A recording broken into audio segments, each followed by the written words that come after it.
Could you please pronounce your names correctly for me and tell me a little bit about your background as far as like what you do and how you ended up as part of Destructura? My name is Nur. It's written N-U-R. I'm from Turkey, currently living in the Netherlands. I'm trained as a product designer, but I don't really make products anymore. I'm more interested in thinking about why we make products, or like what does design mean today. So I switched a bit to the theory and research aspect of it. And that's why I joined this project was I was trying to position myself in the sector because I'm not an artist exactly. I'm not a designer in its traditional sense. So I was a bit having difficulty situating myself and finding opportunities for myself, job-wise and project-wise. So when I saw the open call of destructura, I thought, hey, maybe this will give me some time and come with discussions where I can also think about my own practice and reflect. And that's how I joined this project. Catherine. Is it Catherine? You're about to tell me how to pronounce your name. It is supposed to be Catherine, something between French and German. My parents couldn't decide properly. So Catherine. I'm academically, I'm trained as an art educator. So I studied pedagogy, art, and also German on the side. So a lot of theory. And then on the side, I started developing my own practical artistic practice. And currently I'm working a lot with videos, multimedia installations, topic-wise a lot with feminism and the current digitalization of our society. And yeah, I'm a young, engaging artist, and I just finished art school, and it is difficult to find a job. It is difficult to find opportunities to exhibit, and especially to get money from that, because often it's this, you're giving a platform, be grateful, and of course you can't just live from being grateful to others. So I really like the initiate idea of the structura, to deconstruct the current system and to bring young people together, young creatives, and also this network idea. I think it's really this whole genius, one artists ruling over others. It's really outdated, and for me here it's also about the collective thinking. And now you all were in the think tank entitled Art Expanded Cross-Pollination Between Sectors, correct? Yeah. Although we did a small, actually, intervention by changing art into arts, because we understand art as a more multiple practice, and we are all from different backgrounds. So, yeah, that was our only small change in the title. A legitimate change, but it's amazing the nuances of how picky we can all get about these little things. I do the same thing. So, yeah. No, so when I read that, considering I'm an outsider, still an artist, but I'm an outsider to the planning process of this entire thing. So I envision that this conversations were about sort of combinations of arts and arts and sciences, arts and mathematics, arts and whatever other sort of industries, arts and law, arts and whatever. So is that how you all were approaching this matter? Yeah, briefly, yes. Well, feel free to tell me where I'm wrong and how I'm right. Yes, I think we started also by thinking about potential combinations of where can art be helpful maybe or can be used. But then we quickly realized before becoming concrete with those examples, we really need to think about what art can be in nowadays society. And I think we all somehow struggled so far with, often art is perceived from outsiders of the art world as something physical, an object you can put on your wall. Maybe it's nice for your, living room or something. And that's totally fair and fine. And this is definitely also art, but it can be more. And this is also what Nur just said with the arts. It's a multiple thing. And we thought about art as a way of doing. So also the role of the artist. What could the artist be in the situation of a collaboration with a company or with a feminist group or any kind of union. So we try to expand, first of all, the understanding of art, I think.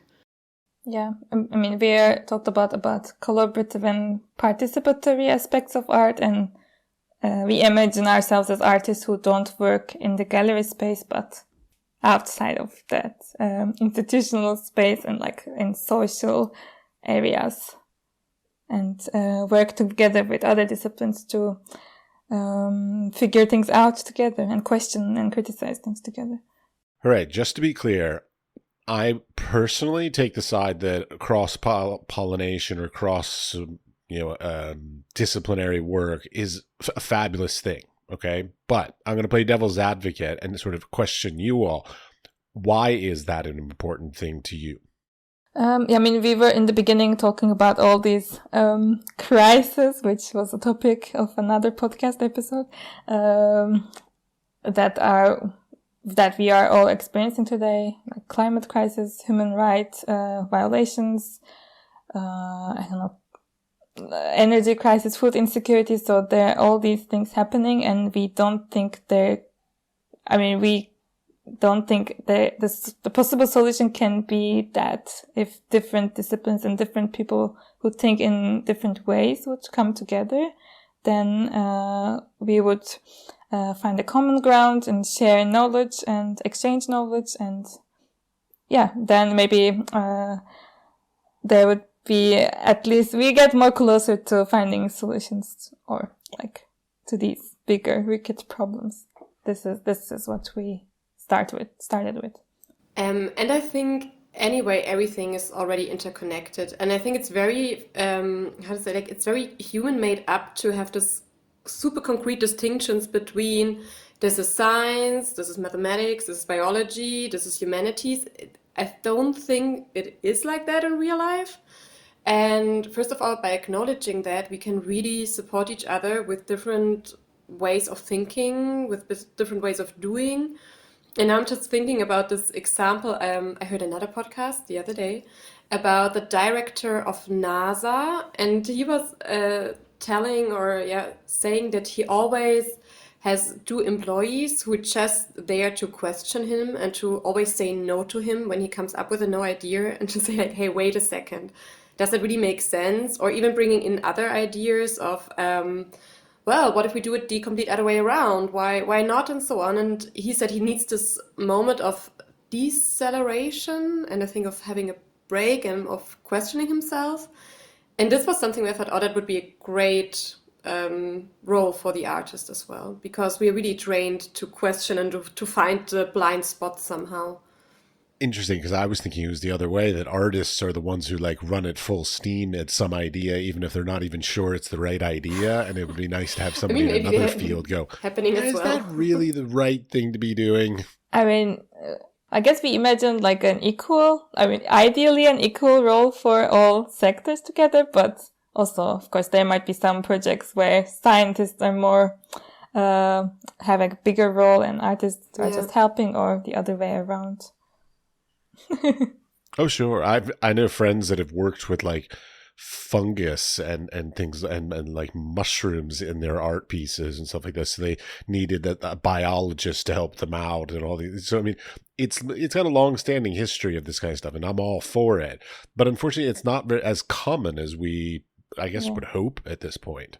Yeah, I think we were discussing a lot about it. Of course, why is it not common, or what's preventing it to be more common? And some. Yes. What did you come up with for that? I would love to know. The first thing, I think maybe it starts in education. This is something we discussed in the last days. I think already from school we are separated into these different classes. You study maths, you study arts, and we are never collaborating with each other, or we never get the chance to see each other's lenses. And this is, I think, the first thing that prevents us to maybe initiate collaborations when we are professionals as well. What else, Catherine? Do you remember? Yes, and I think in addition, it's nearly all fields are seen as something contributing profit to Yeah. society, like really in a sense of financial profit. And art is often perceived that this you're doing it for yourself somehow. And if that would change and we could see, oh, art can actually really be a nice medium of doing things and of helping out, I think it would also change. But we are living in this capitalist society. Everything is about being efficient and getting money at the end of the day. So I think this is really also a problem here. Yeah. Oh yeah, I agree with the issue of education, the fact that things are segmented out and not cross. I want to use cross-pollinated, but it's not a great word for it. But like, they're not integrated into one another, because like I remember being in intermediate school and high school in the United States, and like you would go to math class, and then you leave that class and you go to science class, and then you leave that class, you go to art class. But those teachers don't talk to each other, and the curriculums have nothing to do with each other. And so finding any correlation or combination of these different disciplines rarely happened. It did happen. It does happen more now than when I was a kid, but it was very difficult to find that relationship. Now, you also brought up digitization. Is that a consideration that is brought into this think tank? Yes, I would say so. I mean, we somehow acknowledge that we are living, or we all somehow thought we're living in times of the image. Means like we have images everywhere. The news are full of images, Instagram, social media.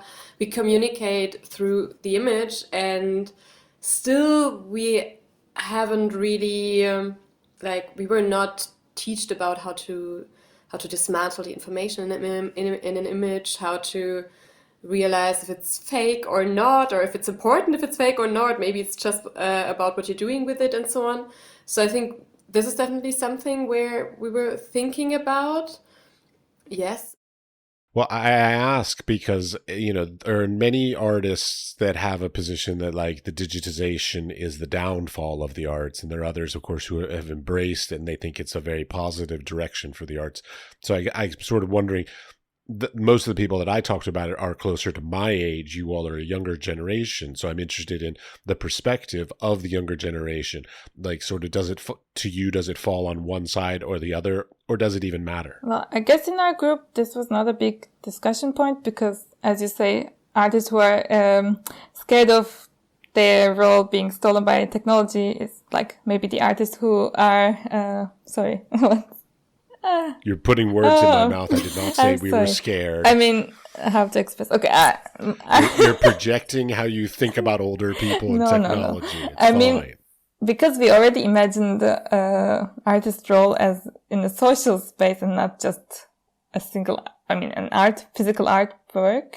I guess we were not so afraid of the digitization. And we even, I think, discussed how maybe like some sort of digital platform can be a way to initiate and support these cross-sectoral pollination happening. So I think we are not afraid of technology that much. We just are aware that, of course, as everything, we have to be critical towards it, I guess. Again, I didn't say we were okay, afraid. I guess I am afraid of technology, maybe subconsciously too. Don't get me wrong, most creative people of a certain generation, probably being sort of my generation and older, I wouldn't say they're afraid of it as much as they just don't understand it. And they don't see the benefits in the way that people who are younger, such as you all, who grew up with things like social media and all this as part of your daily experiences. To you, it's not even is this important? It's just, it is important. That's something I just wanted to say. I think as digital natives, it's not about deciding if we want digital media, yes or no. It is here already. It will be part of the future for sure. So for me, it's not a free choice, but it's more like make the best out of it in a way. And art can help with that. But I also think there need to be, again, this is cross-pollination. There need other subjects in school already. Talk about it earlier. We need informatics in school, but we also need politics who deal with this. I mean, all the politicians using Instagram. Sometimes I read something on Twitter before a newspaper writes about it. And and I think also with the older generation, it was such a fast development, and there are new codes, there are memes. You somehow need to decode the information, to also speak in this digital terms. But also like social codes and stuff. Also, what is funny or not. Even I also have now problems to understand the memes of 14-year-olds. I don't get it sometimes. What's funny there? But if I'm concerned about our society and I'm living with them also, maybe I hope in 40 years, I think we should all try to decode and understand also the other generation's language somehow, maybe. All right. I mean, I'm playing devil's advocate, so yeah, sure. The other part of this, though, so you're talking about cross-pollination and a number of the way that it was laid out. So I'm reading I don't even know, the blurb about what the think tank was all about, was a lot about things like environmental justice, minorities, feminist movements, people who need help. So was a lot of it also about the ideas of how art can be used to make change through these collaborative processes? Yeah, definitely. I mean, we focused on, one of our group members taught us about 3 pillars of sustainability, which is planet, profit, and people.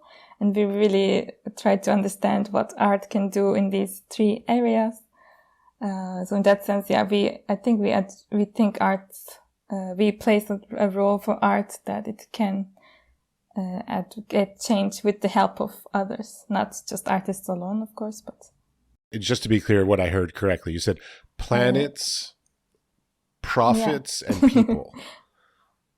So like profits, like holy profit, people, or profits like money? Economics, okay. They sound the same, so that's why I'm like, are you talking about that would be also interesting. A holy person or? That's why I was a little like, what is she talking about? Religion also being. No, in other words, we can say societal impact, environmental impact, and economical impact. But the others are more understandable, maybe. No, the planet, profit, people is a catchy thing to easily remember. 3 P's. The pillars. It's good. Easier to remember. About the change. Sometimes I'm not sure if I'm like, am I reducing art to this, political activist mode of doing things? But then I've just been to Documenta, this very big art exhibition in Germany, in Kassel, which takes place every 5 years and is quite progressive, I'd say. And there you really encounter nearly all of the art projects. I wouldn't even say artworks, because it's a really ongoing projects, and they show you the way they're working. And there are a lot of workshops. They somehow all showing a very, very concrete outcome, or how can the art be used for giving certain people visibility, for constructing chairs which you can take to the park with you and reclaiming the public space you didn't use before, and so on. And I also was like, oh, this is so concrete. Don't you want to back to, art just stands for itself, or also the philosophic aspects, or I don't know. But I don't think it's an either or. It can just be an addition. And to see art as a mode for change, I like the idea in general a lot. And I think it's important. All right. So now you've finished up most of your think tank work. We're at the end of this event coming up. And so what kind of outcomes or plans or ideas have you come up with to sort of progress this idea forward? Well, we were imagining maybe like a European-wide cross-pollination not institution, but like a thing that maybe mediates this sort of collaborations, brings people together, allows them to network, helps with funding, this type of maybe an organization we imagined. We were looking at the EU funds, and there are a lot of programs, European programs, which seems to fund cross-sectoral collaborations, but we realized that these were not so, smaller art groups and organizations are not very eligible to apply, because these fundings already require a huge budget to invest in it beforehand, and the application processes are so complex often that people need to work with an agency who helps them to apply, which also costs money. And also, like, you of course need to have a concrete plan and almost a finished project in order to just apply. And the previous part of this whole process is like, who funds that? Who funds the experimentation of cross-pollinating? We don't know. These were things that we discussed. So we suggest maybe to, allow, maybe make fundings just for experimenting with this, because it's a new thing that doesn't have a fixed format yet. Well, that's a difficult balance too, is because like you want to encourage this new thing to happen, and I wonder whether or not, I shouldn't say but, so I wonder whether or not the cross-pollination between different sectors will be beneficial to finding funding. Because like if I were to partner with let's say a marine biologist on a project, because now the marine biologist could apply for funding and I could apply for funding. So does that actually like elevate the opportunities and create more opportunities for funding? Or will those projects, because they're not like 100% marine biology and not 100% art, have less chance of being granted the award? I don't know the answer to that. Well, we don't know either. It's an interesting dilemma, though, because on the one hand, it's great and it should be funded, but on the other hand, it doesn't fit neatly into those pretty boxes that they all like to tick, and so it might actually be a detriment. Yeah, definitely. Yes. And in addition, I think the understanding of funding, at least in some areas, needs to change or be adapted a bit, because if you're working cross-disciplinary, I think there's also need for more time in developing and coming up. It's not like, an artist suggests an artwork, you're funded and you do it exactly how you imagined it, because now other people are inside the process as well. It's a making together. So I think that might be a challenge, to argue we might need more money and we might need more time than we needed before for other projects. But I also think that right now people are convinced about it and initiating here and there projects, so it might be also a good time to suggest more projects. All right. Any other outcomes from the think tank? I keep mixing up the terms. Is there any more outcomes from the think tank that are somehow being progressed forward, that you look forward to either doing yourselves or that you're going to be sort of bringing forward to somebody else to accomplish? I think one is definitely also approaching universities and art academies and trying to initiate those collaborations early on. I think this is important because cross-curricular collaborations, we called it in our report. Yeah, definitely. Yes. Well, I'm a professor, and like it's really horrible how they don't do that. They still keep into these pigeonholes, like painting teachers teach painting, sculptors teach sculpture, and they don't really collaborate very much, even as professors who work together in that office all the time, yet they can't seem to come together on a curriculum. I personally find it ridiculous. My education is very cross-disciplinary, so I'm not a huge fan of these sort of singular ideas, but it seems like the younger generation / like, I'd say like in the last, 15 years or so, I feel like there's a much bigger emphasis on collaborative work and like being part of we could call it like a collective or part of even like just a duo or whatever it is. But there seems to be much more interest / encouragement in working collaboratively these days than there was in the past. Totally.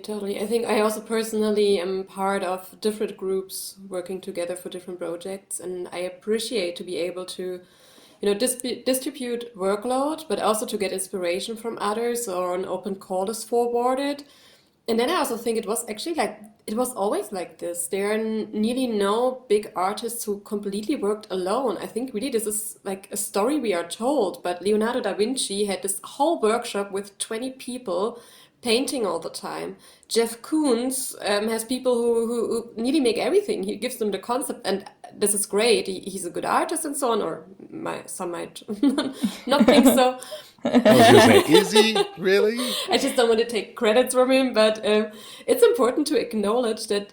I'll take credit from him. No, I will absolutely badmouth Jeff Koons. Jeff Koons is a marvelous brand. He is a fabulous marketer.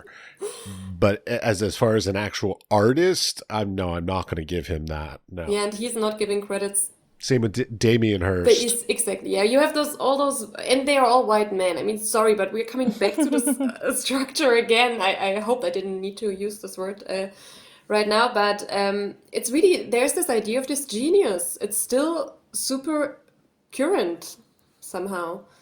Sorry, yeah. What, of white men? Genius, You have white men being the leaders somehow and ruling everything, even though they might be, they might have 4 children. Who takes care of the children?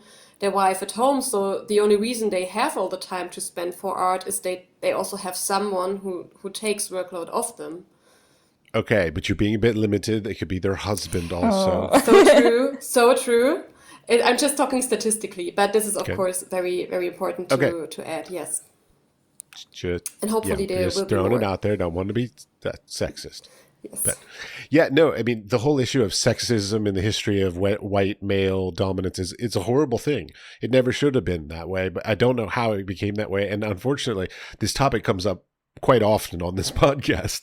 And I don't know what to do about it. It's not my fault. I'm not propagating this situation. It's just, it is history. Yes. And some people are continuing that. And I always, whenever the topic comes up, I always want to feel like I should apologize, but I didn't do anything other than be born as a white male, just enjoy heterosexual American. You would be amazed, actually. Well, funny you say that, because it's actually not as beneficial in many respects as you might think now. Yeah, in the last 10 years, being a white male, I'd say American even, kind of detrimental. Because nobody gives a shit about us because they're like, yeah, you've had enough time in the spotlight. We don't need you anymore. And I'm like, okay. That's it. Yeah, I honestly, I think that can be it's not a difficult role. That's why we need collaborations. At this point. I will switch it back to my topic. I mean, I don't know. I believe in the pluriverse, these different ways of knowing coming together. And I think, I don't like the idea that you are now in for example, excluded from opportunities or something. That I think everyone should come together and do things together. I take no offense to it. I mean, white men had their time, and unfortunately, well, sort of unfortunately, I didn't get to reap the benefits of it. But it is what it is, and I mean, I don't know why it ever became that way in the first place, and so I don't know much about how to undo it, I guess. I do have some small ideas, and I just wanted to add that I don't think it's so much about blaming the individual, but it's also for women, for minorities, for queer people. We all have those incorporated sexist ideas. So basically, we all somehow need to fight our own inner structures, and it's not one against the others. But I think one thing, for example, could be to acknowledge collectivity, to give credits to the people who helped and who are behind you, the groups, the network, and not just, put yourself in the spotlight. That's a super small thing, but I mean, I already think this is the counterpart to how it was before, or the last centuries. Okay, yeah. So tell me an assistant who worked for Jeff Koons. Name one name. Yeah, I have no idea. And that's the Nobody problem. knows anybody who works for Jeff Koons. That's really the problem, yes. That's right. I know. It's a horrible situation because, I mean, those master craftspeople are producing his works, but yet we don't know who any of them are because they're Jeff Koons artworks when they go out into the public. That's a sad state of affairs. Yeah. And but I also don't also like Jeff like Koons, this so kind of railing on it. And we will find more artists who are doing the same. So, no, but it's also about exploitation systems and about, if you start from a point without privilege, it's still incredibly difficult to, especially in the art world, or maybe as well, I don't know, to be successful, because it costs money, it costs time, you need to do unpaid internships, and therefore you study longer, and people who can't afford that, they are basically left behind. And this is what I also hoped like destructura could be, talking about exactly those things and dismantle that. And I need to say that also the structura in a way become a bit exploitative. We are here, we paid our travel costs, people paid a fee, we were working long days, writing texts, basically unpaid. And at some point I was wondering, oh wow, we're trying to dismantle the system, but again, we are trapped in it. So how is there a solution? How can we find that? And it's really a difficult thing. So I'm also sometimes really lacking answers. So maybe it's about the network and exchanging. Yeah, when it comes to something like that, the thing that like my dad used to tell me when I was a kid, because I was always like the rebellious, buck the system kind of kid that got in lots of trouble for that throughout my entire childhood. But he used to always say to me, he's like, it's easier to change the system from within the system than it is to change it from the outside. And so there's always going to be some amount of balancing act of like, if you want to make a change, you can't, like, nobody wants to hear somebody like outside the door yelling at them. But if you're able to sit at the table with the people, they'll give you a better listen. So as much as like being rebellious and having alternative plans and ideas and thoughts about the arts world are great, you'll get better responses from the people in the art world if you're actually sitting at the table with them. Yeah, totally. And I also think like the last days we started to confront this problem. And it feels like, oh God, we are starting a conflict. Should we just accept and be grateful because we are taught to be grateful? But then actually we had so good discussions, and I felt this common ground of all of us, and people were starting listening, the organizers were acknowledging our situation. And I think it already changed a bit. So even though the practical situation didn't, at least we are now one team again, and we're trying to now go into a project phase where we try to find more funding, and it already feels like a little step outside of this problematic system. Yeah, we realized, while we were talking about our problems, it somehow brought us together better, and then we worked much better afterwards, in our group at least. So that was also nice to notice. Yeah, I wanted to take a step back to a comment you made about like privilege being part of the arts industry. I'll tell you, like in the past, well, probably since I started doing this podcast, I started about 3 years ago. I started researching people and artists and curators and stuff. And I got so annoyed when I started doing this research about people, because I'm like, oh, I want to have a guest like that does this or a guest like this. And I'd research, and it would always be, this is the son of or the daughter of. And so they'd always have some powerful, influential, rich, whatever parent, aunt, cousin, some patron that so like it's always somebody with power, influence, or wealth that has basically like deemed them worthy, either because they were born into their family, married into their family, or some other sort of an association. And it just made me so angry at the whole system, because it's like, whatever happened to being good? Like, why can't it be about merit? I'm a horribly romantic person in the fact that I believe the art world should be based on merit rather than where you were born or your family name or anything like that. But that's my soapbox, is like, I cannot stand how much of the arts industry is based on the privilege of being born whatever, or to whomever, or marrying whoever, or whatever. Oh, it just drives me nuts. So yes, I agree. That's my soapbox for the day. No, it is super annoying. It's crazy. And then you have those different systems. But for example, in Germany, if you go to art academy, you are linked to a certain professor, and then it's like you're a student of this and this famous person. Like, hell, please, I'm my own person. if you're successful, they will use you. And if not, well, Oh, wow. yeah, sorry. Well, and what's even worse about that is if you get associated as like the apprentice to some master studio at a school, and then that guy ends up, assuming it's a man, by the way, totally sexist, I know, but that professor, if they screw up, like, so if they get arrested for something or accused of something or anything like that, suddenly your entire reputation is fucked.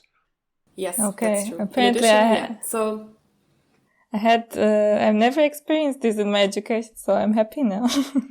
Mine where everyone was individuals, nobody was attached to anyone or any label. It was quite nice. Yeah, no, the mentor apprentice thing is very European. Yeah.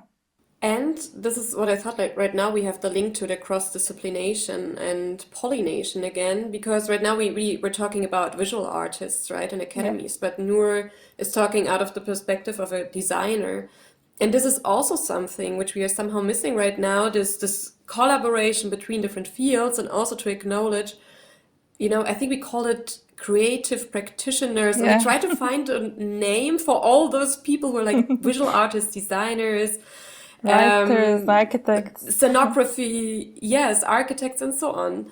There's also already a huge distinction we are making, and I think it would be, it was the last days I was thinking, it was so helpful to have those different perspectives from people with another education background. I just use the term creatives. Creatives, yeah. Creatives. Creatives. Because it's also not even gender specific or anything like that. So it's just creatives. Yeah. It works for me. A little too open-ended though, because unfortunately somebody who knits baby mittens would call themselves a creative, so that doesn't necessarily fit. Yeah, I'm a horrible snob. I have like an actual hierarchy of where I think merit lies. I'm not going to go into my whole taxonomy with you, but like it's really hard because like somebody who like just like makes candles and sells them on Etsy, they try to use the term artist, but whereas somebody who's got like an Oxford or a Yale education who's exhibiting it at Pace Gallery or White Cube also calls themselves an artist. And I think the vernacular needs to have a little bit more segregation in there. Like traditionally it used to be like a craftsperson and then an artist, and there was a separation there, but now that's gotten all blurred. There's also that's another one of my little soapboxes. Maker is also one of them. Yeah. That's new. That's new. Yeah. I mean, but anyways, all right. We went way off topic. But it's interesting okay. way of Do you have topic. something else? No. Yeah. Would have been even more off topic, so let's go back to topic. No, feel free. Now Go I feel like topic. we didn't represent our group of work well enough. I mean, we did work a lot this whole thing, but yeah, we were also discussing a lot as we are more than 50 young creatives coming from different countries. There were a lot of discussions going on, so we were not just fed by this think tank work, but from all the conversations we had with different people. But you saw how well creatives fit into that sentence. Yes.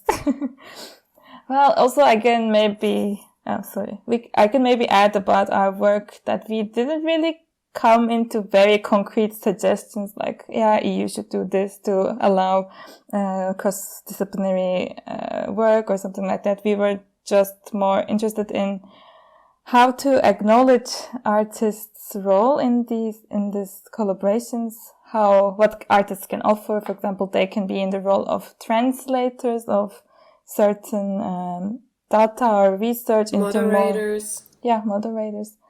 Like, because artists have the possibility to maybe stay in a closer place to the public, and they could maybe turn things into more tangible and like create, like make us feel things, make us learn things through doing and experiencing. So maybe in that sense, it's meaningful for different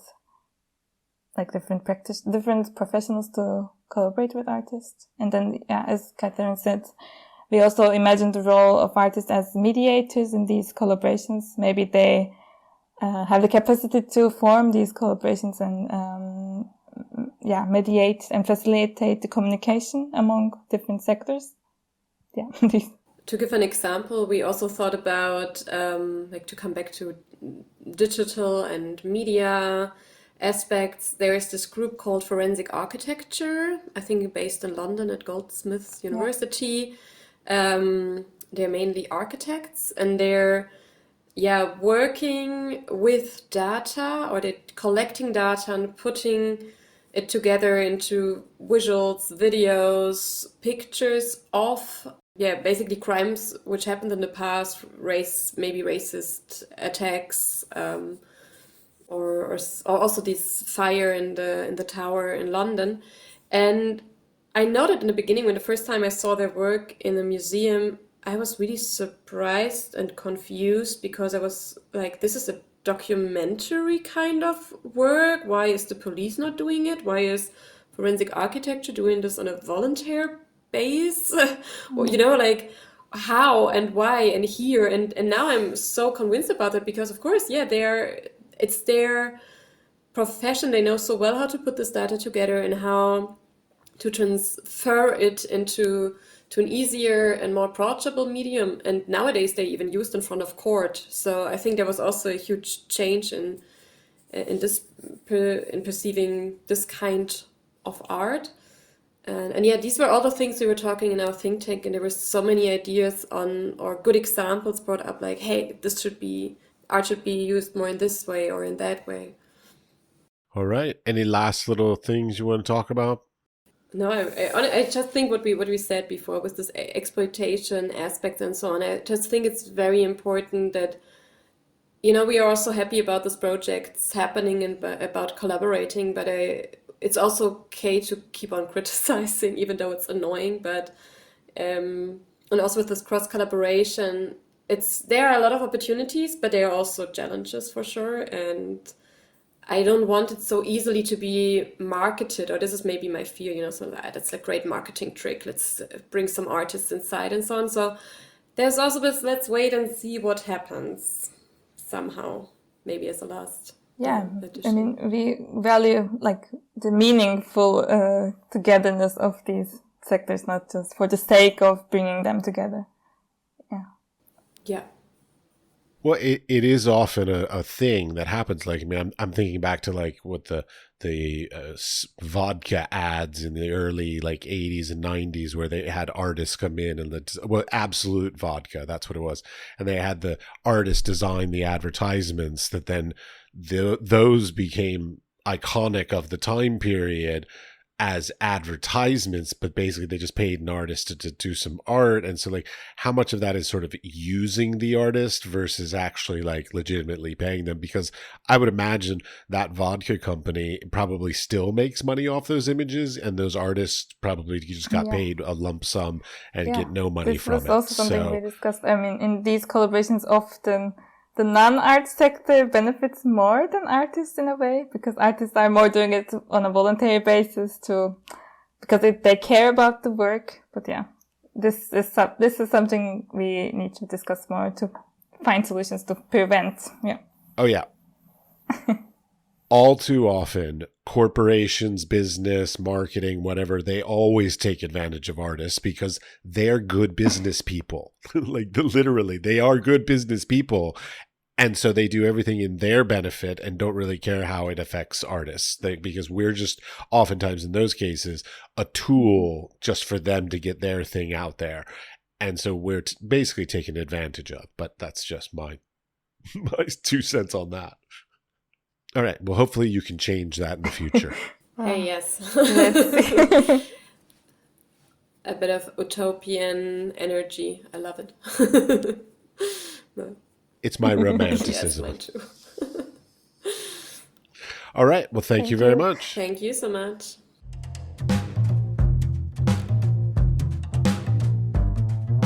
Thank you for listening to the entire episode. We would appreciate it if you would share this podcast with your friends, family, coworkers, studio mates, or anybody with an interest in the arts and creative endeavors. The building and strengthening of the arts and creative community is at the core of our mission for this podcast. They can listen and subscribe on Spotify, Apple Podcast, or wherever you get your podcasts. We are produced by 5014, and the music was created by Pete Bybee. The Wise Fool Art Podcast is supported in part by an EEA grant from Iceland, Liechtenstein, and Norway in an effort to work together for a green, competitive, and inclusive Europe.